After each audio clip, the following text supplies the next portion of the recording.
Chico boy, giggle ball. You're gonna sit down and chew already? If you're gonna chew, you need the orange one. Here. Can't chew the giggle ball, dude. I don't want to buy another one. He will tear this up. I know, because I used to have one. I had one, and then so someone saw me playing with one, and they're like, "Oh, that's great!" So they got it for their dog, and their dog wouldn't touch it. Now, most of the dogs that I've had through here don't touch them. Chico, any kind of ball, he's gonna love. I've had a couple other ones that like it. Sometimes they'll play with it for a second. I think Ginger liked it. None of my guys are toy guys, except for Raider. And the little giggle sound freaks him out.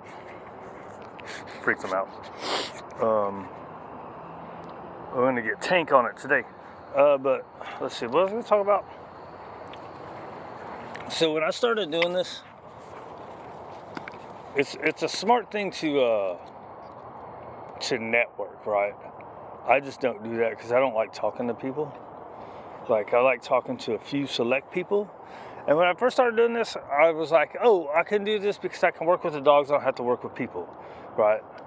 Although it's a big part of it, right? A big part of it is helping people through their struggles, right?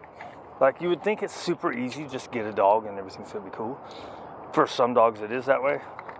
For some dogs, people need help. But then I also really wanted to focus on the kind of rescue part of it. So most of the dogs that I get are through the rescue or through a couple rescues or a lot of people have adopted a rescue dog, right? And they think it's going to be a big trouble, which is good because they're preventatively getting help, right?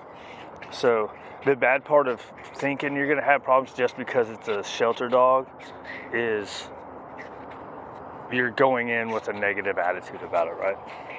But hey, man, if you can be preventative and get some information, even though there's a lot of stuff out there, of course we would rather you get information from us, because videos never have all the information. Whereas if a trainer is talking to you, you can get a lot more information. So what was the point? It was networking, right? So I had this great plan that got sidetracked, and I never wanted to network because I don't like knowing a lot of people. Although that's really stupid. If I'm trying to get dogs homes, I should know more people, right? What was my point? Oh, like this guy. Now, he's been here for 2 years. I ain't never gonna get rid of this guy because I don't know enough people to network him out. And most people are gonna be like, I mean, he's through a rescue. I just don't know if the lady is doing anything. And I'm not the type of person to go like, hey, chick, what's going on? Now, his sponsor lady I talked to, I was like, I don't know what to do, dude. And she's like, well, maybe he's just there. And I was like, she was, one day last month, she was like, man, I'm sorry I'm late. I'll give you, I'm like, man, I don't care. I just, like, at this point, I feel bad even getting money from you. Because I feel like I can't do nothing more for him. Because his thing is, I can't tell if it's when he grabs dogs and wants to just slam them in the ground and concuss them.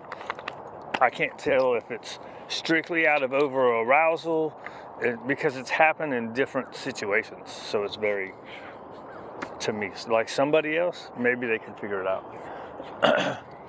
But it's been like when nothing's going on. It's been when we were in a high arousal, right?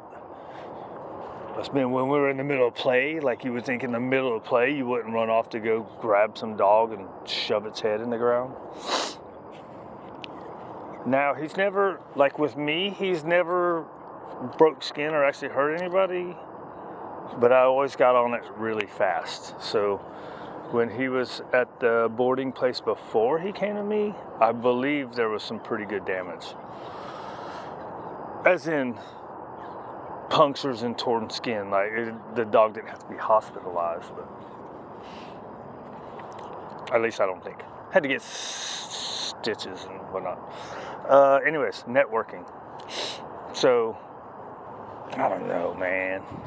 I have this thing that that I feel like I can do everything all by myself. I don't need help. That's just stupid. It's just stupid. Ain't it?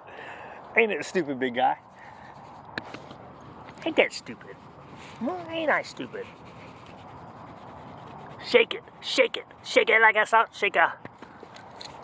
Does that count as shaking like a salt shaker? Let me get this off here.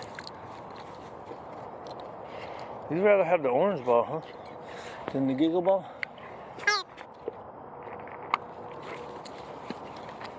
Anyways. What was I talking about? Networking. You should network. I don't. I mean, so now I've gotten to like 3 different rescues I talked to. Mainly volunteer based, right? 2 volunteer based. Actually, all 3 of them are volunteer based. Oh, and then the one I used to volunteer at, I don't talk to them very much, but especially with trying to get help.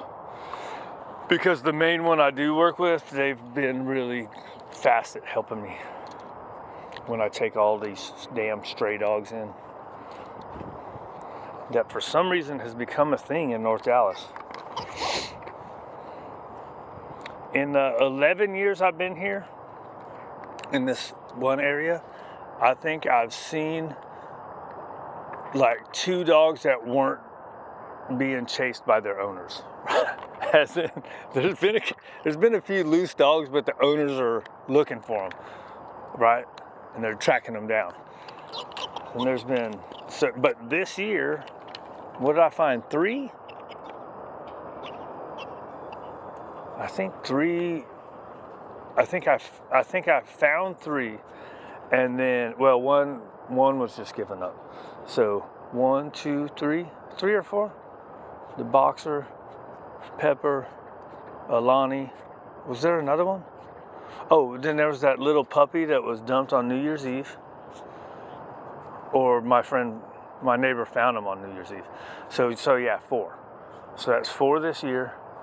And then I just took in another puppy from somebody else that I don't know what I'm doing yet. So that's 4. Okay, 3 strays, and then 2 had to get rid of. And there was actually a couple more that people asked me. So I was like, I can't do nothing right now. And that's weird for this area. So anyways, my point on that tangent was, in 11 years, I've seen probably 2 or 3 that were not chased, that were not being looked for. At least in the moment that I saw them, right? So maybe these other 2 or 3 had gotten out and people were actually looking for them. But I don't know. But this year alone, 3 strays or dumps, and then 2 given ups, and probably at least 3 more people have asked me if I could help them rehome them just this year. It's crazy, right? Right. So in other words, if I had better networks when I first started, maybe I could have helped more. Maybe this guy could be in a real home by now. Now, he had a few applications in the first year. One was good. The guy came and then he was like, oh, well, I don't know. But he sounded like he was going to be good. And then there was a few others that the girl just didn't think it was a good spot. So hopefully we didn't miss his real home. But you just never know. It's all a guessing game of who's going to be good and who's not, right? we've sent a couple dogs to people we thought were going to be great, and then, oh, it's not working out, or right, they even on easy things they just give up. Now one dog we sent out had super complicated issues, but not because of the dog itself, Nova, but they had problems. And they tried to work it out. So some people work it out. It seems like more people nowadays are a lot faster to give up, though. What you got, boy? Oh, you're supposed to be with them.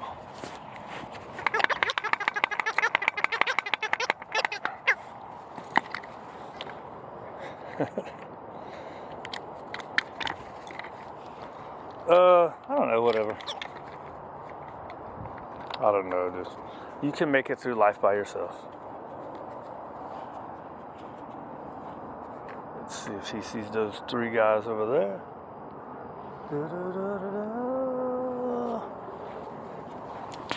Oh, that's a good boy. Where's your orange ball? Is that what you're looking for? Good job. I don't know, dude. Whatever. We're out of here. Dude, what happened there?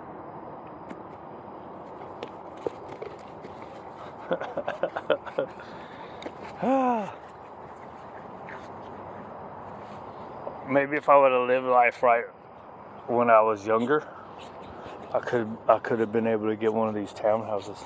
I had a friend say that you can't have a bunch of dogs in townhouses because the HOAs thing is we're kind of ghetto right here. The houses, not ghetto. Townhouses, kind of ghetto. Apartments, we are ghetto. Apartments are prisons, dude. Can't get out of them. All right, we're out of here. I need music.